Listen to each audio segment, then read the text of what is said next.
ಅಯ್ಯಪ್ಪ ಆಯ್ತಪ್ಪ ನಾವು ವಿಜಯೋತ್ಸವ ಆಚರಣೆಯಲ್ಲಿ ಸಂಭ್ರಮಿಸುತ್ತಿರುವಾಗ ನಿಮ್ದು ಬಂದು ಅರ್ಧಕ್ಕೆ ನಿಲ್ಲಿಸಿತು. ನಮಗೆ ತೊಂದರೆ ಇಲ್ಲ, ನೀನು ನೋಡಲಿಕ್ಕೆ ಚಂದ ಉಂಟು, ನೀನು ನಮ್ಮ ಜೊತೆ ಬಂದು ಬಿಡು, ನಿನಗೆ ಬೇಕಾದದ್ದು ಕೊಡ್ತಾನೆ.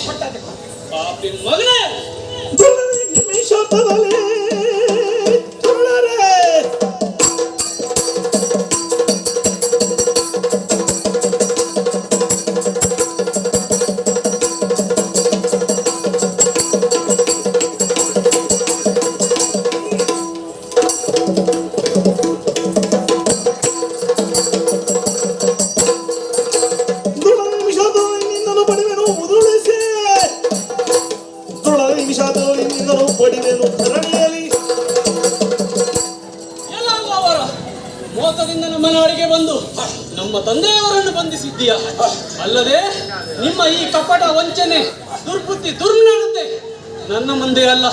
ಹೆಚ್ಚು ಮಾತನಾಡಬೇಡ, ಬಾ ಮುಂದೆ.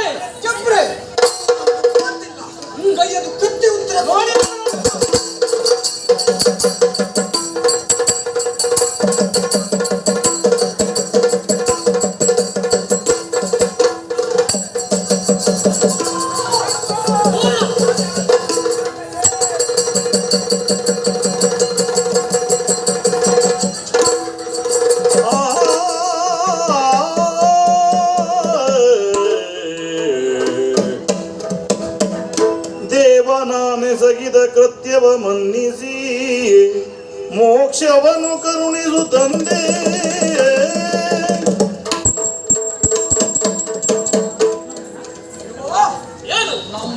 ಈಗ ಬುದ್ಧಿ ಬಂತು, ದರೋಡೆ ಮಾಡುವುದು ಅಪರಾಧದ ಕಾಮ.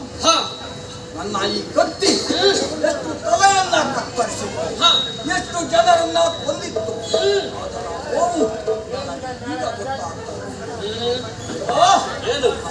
ಆಯ್ತದೆ, ನನ್ನ ಕತ್ತಿ ಎಷ್ಟು ತಲೆಯನ್ನ ಕತ್ತರಿಸಿತ್ತು. ಅಯ್ಯಪ್ಪ, ಅಂದು ದೇವರನ್ನ ನಾನು ನೋಡಲಿಲ್ಲ, ಆದರೆ ಹಿಂದೂ ದೇವರನ್ನ ನೋಡಿದ ಈ ವಾವರ ಅನ್ನುವ ಕೀರ್ತಿಯನ್ನ ನನ್ನ ಪಾಲಿಗೆ ಕರುಣಿಸು ದೇವ, ನನ್ನ ಪಾಲಿಗೆ ಕರುಣಿಸು. ಅಯ್ಯ ವಾವರ, ಮುಂದೆ ನಾನು ಶಬರಿಮಲೆಯಲ್ಲಿ ನೆಲೆಯಾಗುವ ಕಾಲಕ್ಕೆ ನಿನಗೊಂದು ಮಂದಿರವನ್ನ ಕಟ್ಟಿಸುತ್ತೇನೆ. ಕಾರಣ, ಸರ್ವ ಧರ್ಮದವರು ಬಂದು ನಿನ್ನನ್ನು ಪೂಜಿಸಿ ನನ್ನನ್ನು ಅರ್ಚಿಸಲಿ ಎಂಬ ಕಾರಣಕ್ಕಾಗಿ. ಅದಕ್ಕೂ ಮೊದಲು ನಿನಗೊಂದು ಮೋಕ್ಷವನ್ನು ಕೊಡುತ್ತೇನೆ. ಇದು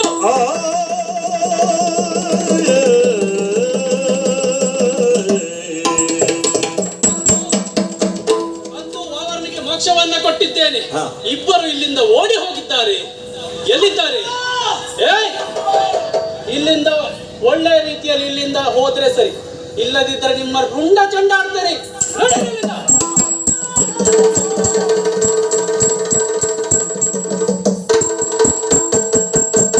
ಇನ್ನು ನೇರವಾಗಿ ಅರಮನೆಗೆ ತೆರಳುತ್ತೇನೆ.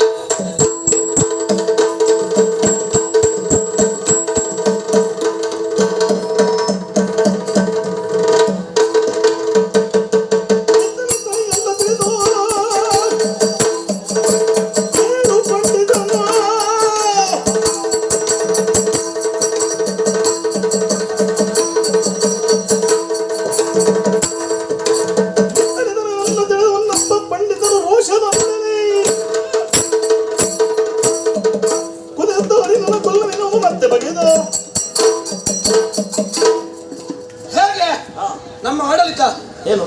ಯಾರಿಗೂ ಒಬ್ಬರಿಗೂ ಕಷ್ಟ ಬರಬಾರದು. ಎಲ್ಲರನ್ನು ಮುಗಿಸಿದ್ದೇನೆ, ನನಗೆ ಬೇಕಾದ ಹಾಗೆ ಮಾಡಿದ್ದೇನೆ. ಅಪ್ಪನನ್ನು ಬಂಧನದಲ್ಲಿ ಇರಿಸಿ ಆಯ್ತು, ಅಮ್ಮನನ್ನು ಗಾಡಿ ಅಟ್ಟಿ ಆಯ್ತು, ಮಗನನ್ನು ತಪಸ್ಸಿಗೆ ಕಳಿಸಿ ಆಯ್ತು, ಸಿಂಹಾಸನ ನಾವು ಏರಿ ಆಯ್ತು, ಆಡಳಿತ ನಮ್ಮ ವಶ ಆಯ್ತು. ಏನು ಮಾಡಬೇಕು? ಜನರಿಗೆ ನಮ್ಮ ಪರವಾಗಿರ್ಬೇಕಾ, ಒಂದಷ್ಟು ಉಚಿತ ಕೊಡಬೇಕು ಅಂತ ಯೋಚನೆ ಮಾಡಿದ್ದೇನೆ. ಹೆಂಗಳೆಯರಿಗೆ ಎಲ್ಲರಿಗೂ ರಥ ಉಚಿತ, ಎಲ್ಲಿ ಬೇಕಾದ್ರೂ ಓಡಾಡ್ಲಿ, ಇದು ನಮ್ಮ ಆಡಳಿತದಲ್ಲಿ ಖಚಿತ. ಮತ್ತೆ ಮನೆಯಲ್ಲಿ ಬೆಳಗುವುದಕ್ಕೆ ದೀಪ ಉಚಿತ, ಎಣ್ಣೆ ನಮ್ಮದು, ಬತ್ತಿ ನಿಮ್ಮದು, ಇದು ನಮ್ಮ ಆಡಳಿತದ್ದು ಖಚಿತ.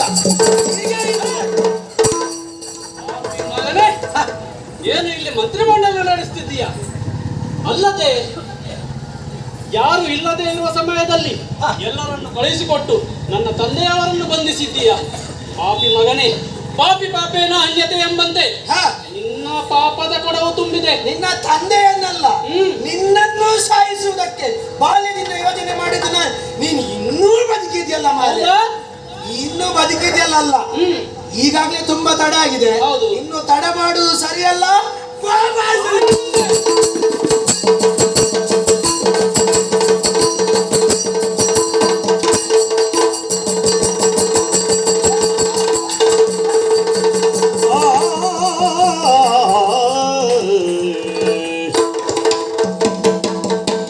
ಕೇಳು ಪಂಡಿತನನ್ನು ಕೊಂದು ಕರೆದದ್ದಾಯ್ತು.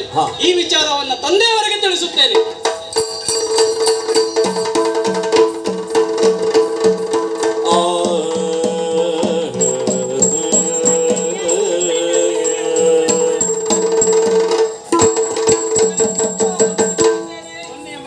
ಹೌದಪ್ಪ ಮಗನೇ, ಇನ್ನಾದ್ರೂ ಪೀಠವನ್ನು ಏರು ಮಗನೇ. ಅಪ್ಪ, ಮಗನೇ, ಈ ಪೀಠ ಏನಿದ್ದರೂ ಮಗ ನನ್ನ ತಮ್ಮನಾದ ಕನಕವರ್ಮನಿಗೆ ಸರಿ. ಅಪ್ಪ ಮಗನೇ, ನಾನು ನೆಲೆಯಾಗುವ ಸಮಯ ಸಮೀಪಿಸಿದೆ. ಅದಕ್ಕಾಗಿ ಇಗೋ ನಾನು ಬಿಟ್ಟವನ 7 ಮನೆ ಮೇಲೆ ಹೋಗಿ ಬಿದ್ದಿದೆ.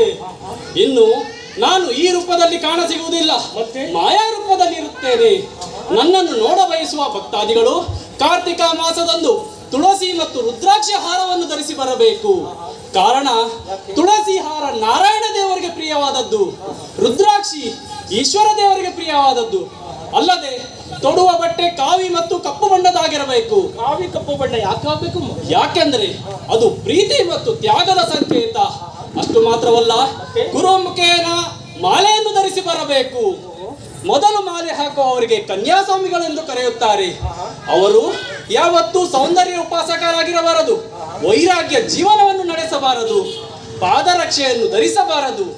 1 ಮಂಡಲ ಅಂದರೆ 48 ದಿವಸಗಳ ಕಾಲ ವ್ರತವನ್ನ ಆಚರಿಸಬೇಕು. ನಾನು ಹುಲಿಯ ಹಾಲಿಗಾಗಿ 48 ಯೋಜನೆ ಕ್ರಮಿಸಿದವನು. ಅಪ್ಪ, ನನ್ನಲ್ಲಿಗೆ ಬರುವವರು ಇರುಮುಡಿಯನ್ನ ಹೊತ್ತು ಬರಬೇಕು. ಅಲ್ಲದೆ 18 ಮೆಟ್ಟಿಲಿನಿಂದ ಆವೃತವಾಗಿರುವ ಮಂದಿರವು ನಿರ್ಮಾಣವಾಗಲಿ.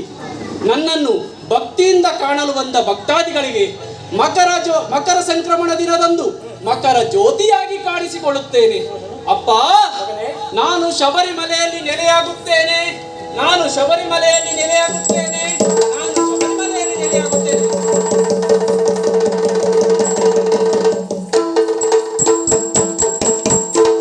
ನೋಡುತ್ತಿದ್ದಂತೆ ಅಯ್ಯಪ್ಪನು ಅದೃಷ್ಟನಾಗಿದ್ದಾನೆ.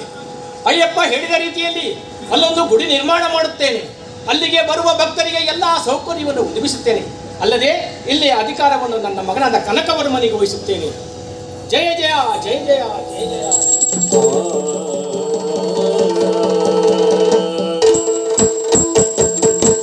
ಹರಿವರಾಸನಂ ವಿಶ್ವಮೋಹನಂ ಹರಿದತೀಶ್ವರಂ ಆರಾಧ್ಯ ಪಾದುಕಂ ಹರಿಭಿಮರ್ದನಂ ನಿತ್ಯನರ್ತನಂ ಹರಿಹರಾತ್ಮಜಂ ದೇವಮಾಶಯೇ ಶರಣಮಯ್ಯಪ್ಪ ಸ್ವಾಮಿ ಶರಣಮಯ್ಯಪ್ಪ ಶರಣಮಯ್ಯಪ್ಪ ಸ್ವಾಮಿ ಶರಣಮಯ್ಯಪ್ಪ ಶರಣ ಕೀರ್ತನಂ ಭಕ್ತ ಮಾನಸಂ ಭರಣಲೋಲುಪಂ ನರ್ತನಾಲಸಂ ಅರುಣಭಾಸುರಂ ಭೂತನಾಯಕಂ ಹರಿಹರಾತ್ಮಜೋ ದೇವಮಾಶ್ರಯೇ ಪ್ರಣಯ ಸತ್ಯಕಂ ಪ್ರಾಣನಾಯಕಂ ಪ್ರಣತಕಲ್ಪಕಂ ಸುಪ್ರಭಾಂಜಿತಂ ಪ್ರಣಮಮಂದಿರಂ ಕೀರ್ತನ ಪ್ರಿಯಂ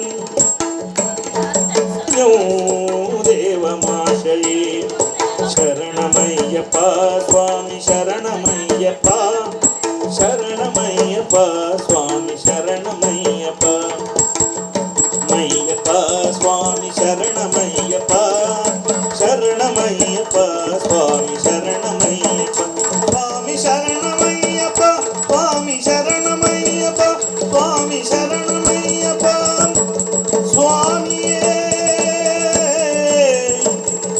ಶರಣಂ ಅಯ್ಯಪ್ಪ.